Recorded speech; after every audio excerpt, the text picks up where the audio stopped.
Hello everyone and welcome to Practical Inclusion. I'd like to start today by acknowledging the traditional owners of the land on which I broadcast from today, which is the land of the Wadawurrung people, and pay my respect to their elders past, present and emerging. And note that in the last couple of weeks a parcel of land was returned to the Wadawurrung people, which I believe is the first parcel of land to be returned to the traditional owners of this place.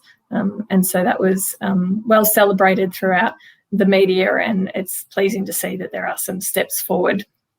I've got with me today Navanita, and I'd love you to tell me whose land you're coming on from today. Thank you, Bree. Right, I acknowledge all First People of this land called Australia and celebrate their enduring connections to country, knowledge and stories. And stories especially because, I love the chat that you have and the way you get all your guests to share stories. I pay my respects to elders and ancestors, mine too, who watch over us every day. I live on the lands of the Wurundjeri people of the Kulin Nations. Thank you very much. I think I've had maybe three guests in a row that are sitting on the lands of the Wurundjeri people, so I might have to watch my diversity in that respect. As always, for those watching live or on the replay, please place your comments in the stream, either on Facebook or LinkedIn, and we're happy to answer any questions. We've got a really loose conversation to have today, so we're really keen to engage with you. So please feel free to write your questions in the chat and I will raise them. So, yes, as you spoke about, we certainly like to tell stories on this show. It is by far my favourite way of having these conversations, particularly in the training space as well. I think we see it more and more now, which is fantastic, that we are using stories to train in the space of diversity and inclusion, because the evidence is really clear that that's the way we engage people, that's the way we grab people's empathy, which is what we need to create diversity champions. But I still think there is some training going on that doesn't include storytelling and gets a bit too much into the detail and definitions and the nitty-gritty, and perhaps could do with a little bit more time being allocated towards storytelling. So with that in mind, I'd love you to share your story and introduce yourself through story. I'm keen to know, Navanita, how you came to work in inclusion, what really drives you, what keeps your passion burning, and what types of things you're doing currently in this space. Right. So I grew up in a joint family in India. A joint family is a family which is not nuclear. So my paternal grandmother was the matriarch, Bree, and her 4 sons and their wives and their children all under the same roof. It's a gorgeous, beautiful 3-story house in this small town called Jamshedpur in the east part of India. That's where I grew up. And I grew up amidst very educated people. I grew up very privileged and I grew up very cocooned. I grew up listening to occasional jibes from these educated people. Jibes which were aimed at my mother, for giving birth to 3 girls. So we had 3 sisters, and the youngest amongst us is my little brother. So educated people who are well aware of the XY chromosomes. So I grew up nurtured by parents telling us to kick ass and kick hard, right? And to not accept anything without understanding fully what that is, what that means, and why is it being said. And I remember my Baba and Ma always telling me to question in order to, expand, not just kind of take it at face value. So my younger sister and I, my older sister chose not to, grew up riding Baba's, my dad's, he had a 350cc Enfield motorcycle. That's one of the sassiest, most kick-assest of bikes, I believe. Even now in the town we grew up in India, we are known as the motorcycle girls. And like growing up in that environment, there were a lot of lessons, of course, which I keep sharing with Naisa, my now 9-year-old. But two struck with me, and I carry that very, very close to my heart, is that formal education is important, yes, but it does not guarantee an evolved thinking. In other words, we should not confuse that the more educated a person is, the more they may know what is right and what is not. And on the same side of the story is that let's not assume that just because people may not be educated or they may be illiterate without any formal qualifications, they do not know what is right and what is not.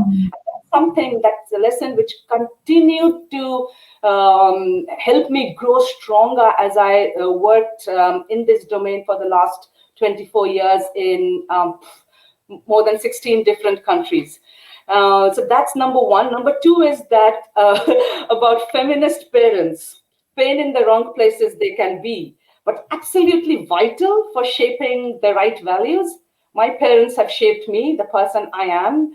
And I know I can be a pain in the wrong place and I do know that I am, but I have no guilt, Bree, about it. And I have no guilt because my daughter aspires to be me. And that is that. Sometimes she tells me, like last week I was in her school, and in fact I'm scheduled to go there tomorrow as well. So I'm doing this series of sessions in her school on anti-racism and diversity and inclusion. And so last week it was with grades 3 and 4. She's in grade 4. And when I went to pick her up in the afternoon, she comes running, "Mom, everybody loves you. Everybody loves you." I just love that little creature. But that's where I kind of grew up. And in the last 24 years, I have worked in many different countries in Asia, West Africa especially, and Oceania. I have lived in them, learned the cultures, the politics, and embraced the several discomforts that comes with such kind of dynamics. I remember there's one thing which I, in fact, was sharing with Naisa. She's in her school camp today. Working with communities in the Indo-Nepal borders, communities whose girls and women are regularly trafficked. They're part of a very lucrative human trafficking network.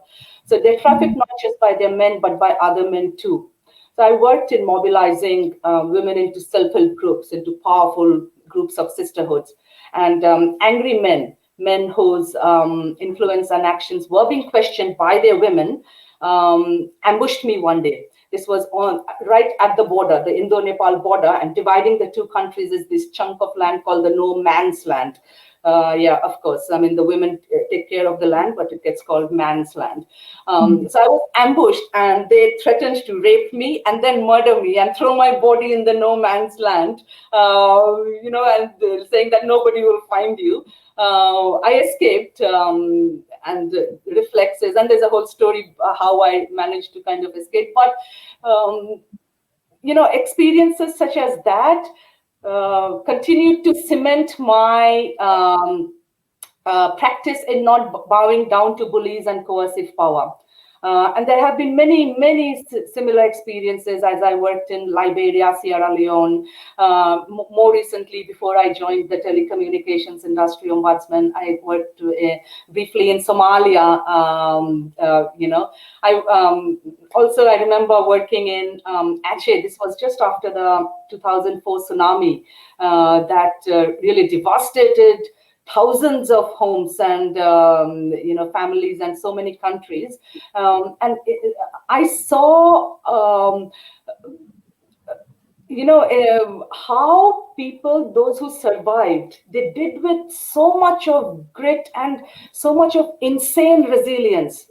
And I say insane because having lost everyone and everything, I remember sitting in helicopters to go access some of the places. We had to do it on a chopper. From the chopper, looking down, we saw just flattened villages and flattened little, the devastation. You had to see it to believe it. And that's why I call the resilience that they demonstrated as kind of insane. You know, how people who survived, they straightened their spine, they sought help. There was no shame in kind of asking for help. They fought their demons bravely, and they went about rebuilding their lives. And this struck me, especially last year, when all of us in our various workplaces were talking about resilience during the whole pandemic, right? I remembered all those hundreds of humans who looked death in the eye several times, and continued with their lives in their own sassy ways. I moved to Australia December 2016. Prior to that, I was living in the Pacific, Papua New Guinea and Solomon Islands for 10 years. And those 10 years were beautiful, because, you know, I've traveled to many remote locations in these two countries in tiny airplanes, which really airplanes as tiny, I mean, tinier than my kitchen here, you know, and banana boats, those narrow, long boats in the middle of the ocean with those crazy waves. And I say crazy because very exhilarating, but dangerous for me. I don't know how to swim. I don't want to know how to swim. I don't like swimming. I love you don't need to find out then either. Yeah, that's me. Totally unapologetic about life. I love life, and I love everything it has to offer. You know, the crazy imperfections and all of those. So yes, that's me. Wow, what a story! You've taken us through the ups and downs there. That's incredible, extraordinary resilience that you've witnessed, but also that you've demonstrated as well across that career and those lifetimes. It's incredible, and I know that there's obviously a lot more to that than what you've shared with us today. But thank you so much for doing that. I guess there's two things that I want to pick up for this show. There's probably 100 things I could pick up for 5 other shows.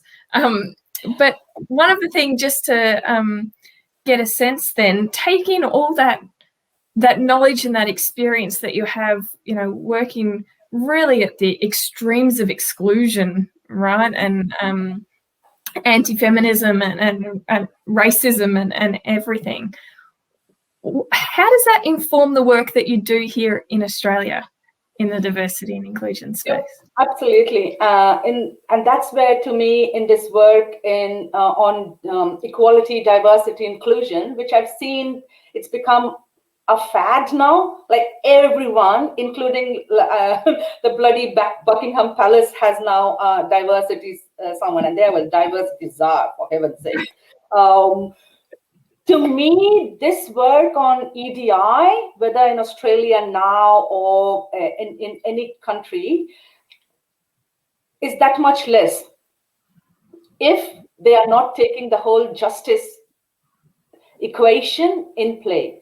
So my work in these different countries is based on a solid, unwavering focus on social justice, on economic justice. And so in a first world country, I mean, I found the life of me, Bree, I cannot understand why people continue to use these terms called first world and third world. Cold War ended several decades ago.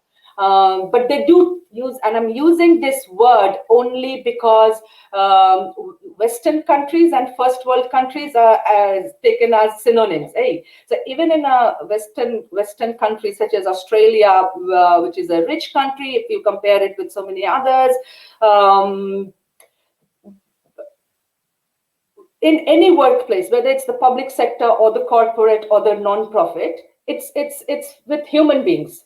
You know, human beings in all their glorious, sexy, intersectional diversities, who are navigating all the not so glorious systems and structures which have been purposefully constructed by an elite group of humans, largely pale men in this country, if you think. Yeah. And they, of course, the agents of patriarchy remain active in all countries. So you have several women who are conduits to that, right? So a smaller elite group of humans have constructed these systems and structures, and this diverse humanity is navigating those in whatever workplace we are part of, right?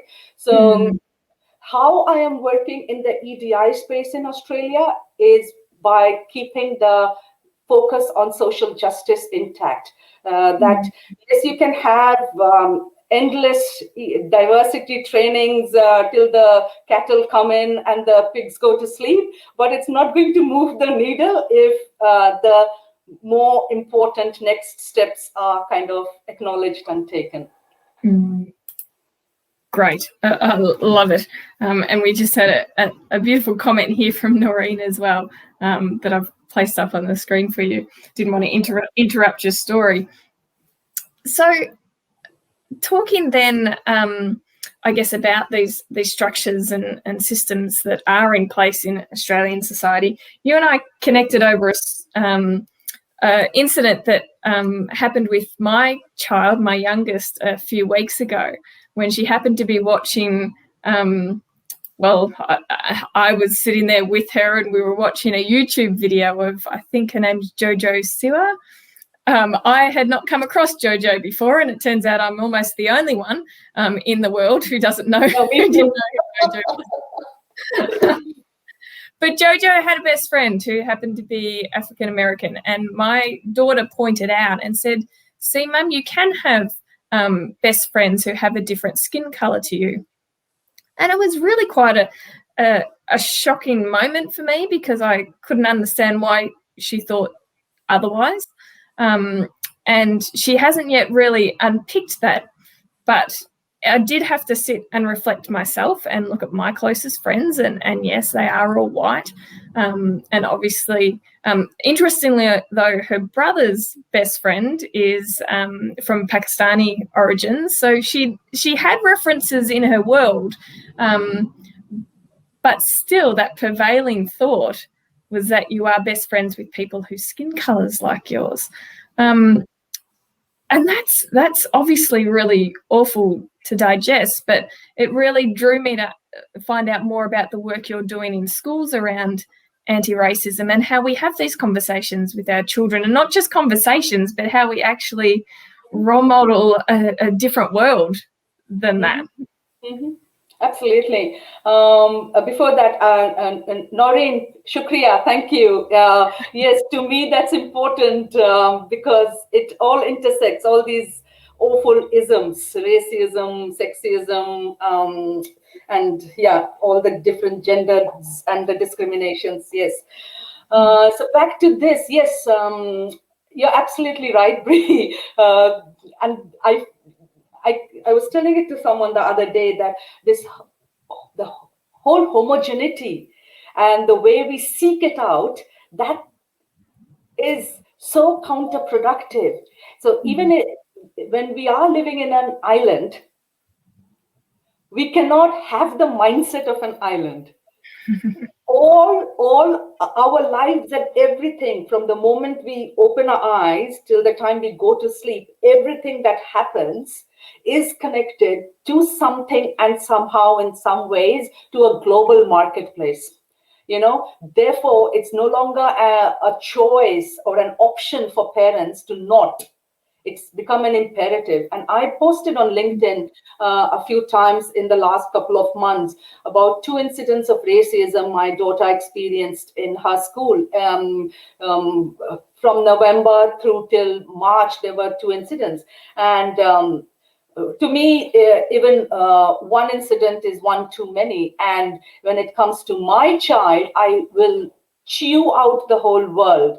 I will not accept it, not tolerate it at all. And that's what happened. Went to the school, asked them why is it that this has been allowed to happen? The children. No, the children are not learning things in isolation. They are part. The school is talking, just like every other school, Bree, in this country, a whole school approach. So it's not just the school administration and the teachers and the students, it's the school council and the parents.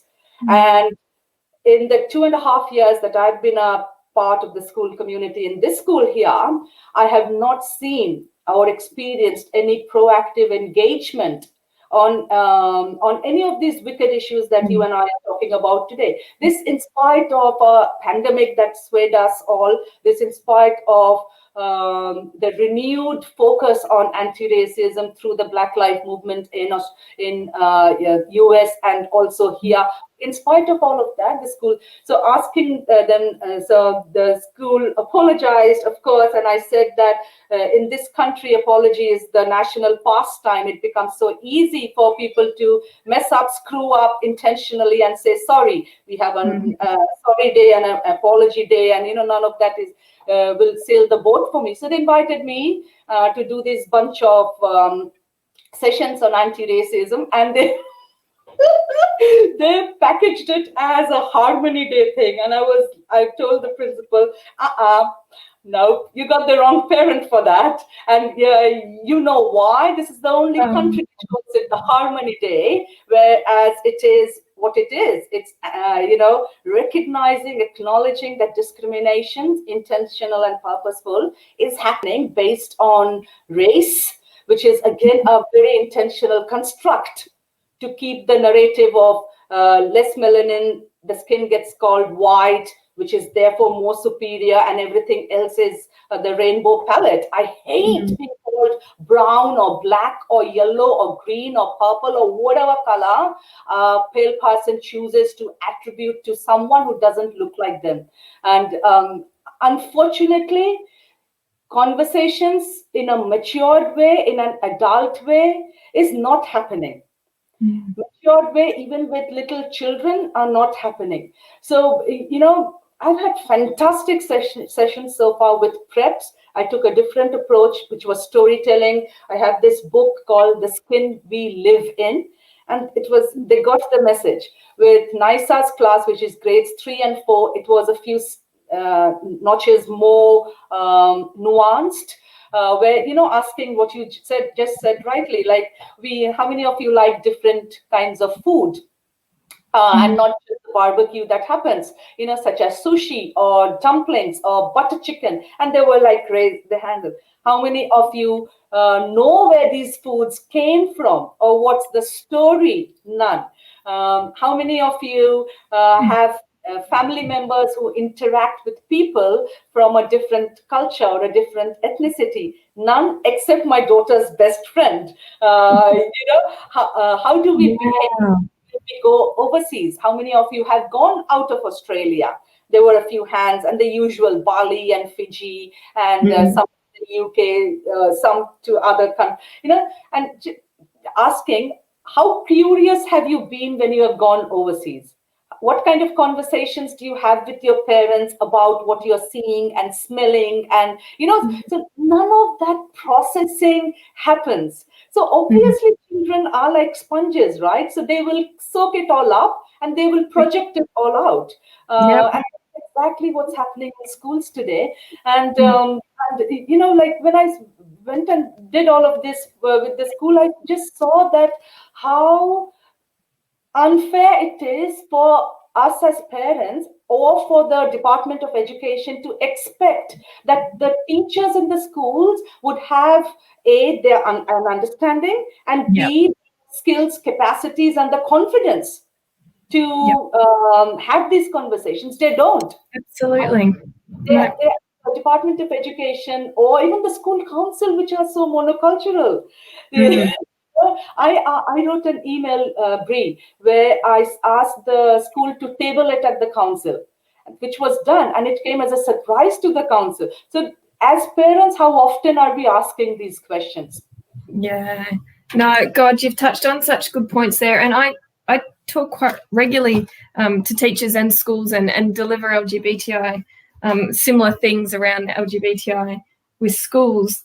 And I have a couple of teachers that have come through my inclusive leadership training, but predominantly the teachers don't have the time to be able to do this kind of work. And I think it's so disappointing that, the people who are having such huge influences on our children are not given the space and time to really understand these issues themselves. And they're dealing with issues daily in their classroom that they could be addressing. And they come to me and say, I don't know, I don't have the language, I don't know how to address this. And what we managed to get is a little bit of, maybe 45 minutes time with the teachers for a year. So it's something that I think needs to seriously be addressed, is this lack of time that the teachers have. But also you've raised that important point around parents. And I know this is 100% true for people who do identify as LGBTIQ or have rainbow families and are in schools. It is by far the most adverse events or the worst behaviour comes from the parents. And the things that the kids say, have to have come from parents or older siblings, and it's not possible for kids at that age to really understand what it is that they're saying anyway. And so, that's a huge, big piece that we need to address, definitely. Yeah, absolutely. Now, we're just about to run out of time. You've given us such gems in there, particularly around the school, and I really like the book that you highlighted, and we might stick the link up to that book that you mentioned that parents might be able to use with their kids, and remembering to include the social justice when it comes to the D&I stuff. And it is hard, and you and I both know, working with organisations, that it's hard work for them to do, and they feel really they have a lot of trepidation around some of the deeper work that we ask of them. Nobody wants to change the status quo. It's so comfortable. It is so comfortable, and it's so much easier to train people to be like the majority than it is to try and change the systems themselves and value different things. But it's pleasing that some organisations are taking that work, and I think with people like yourself speaking so strongly and articulately about the real issues and how we really tackle change in not just organisations but our community, I think we're in a much better position. Now, we just had one. No more comments or questions there to address. Just quickly, could you give us a little plug for EON for those who are watching who don't know what EON is? Absolutely. So EON is the Equal Employment Opportunities Network. And I became a committee member last year, December. I applied because I saw and experienced EON looks at EDI issues differently to many other membership-based organizations.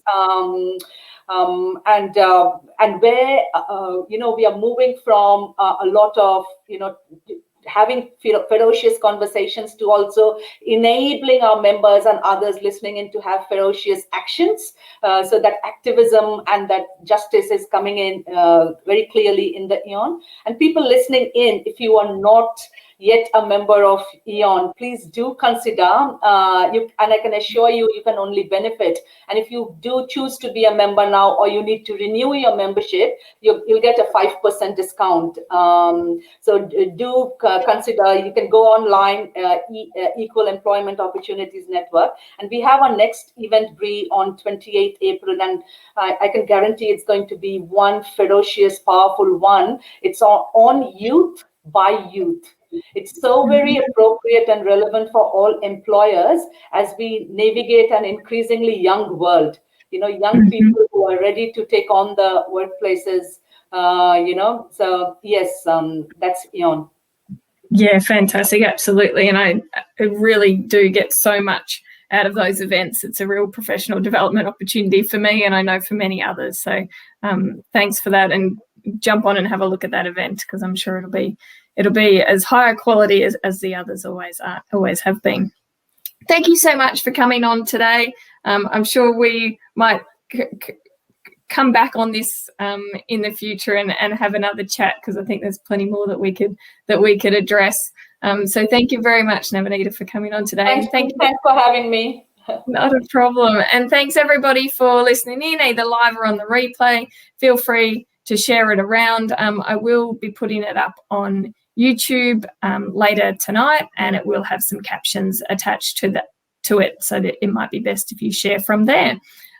But I will see you all next week with another guest talking about a completely different topic. So please join in. If you don't want to miss these, then you can subscribe on YouTube and you'll get each week's one through there. Or you can always just head to my LinkedIn profile and they're all sitting there for you to watch on the replays. So thank you, everybody, and have a lovely day. Bye-bye.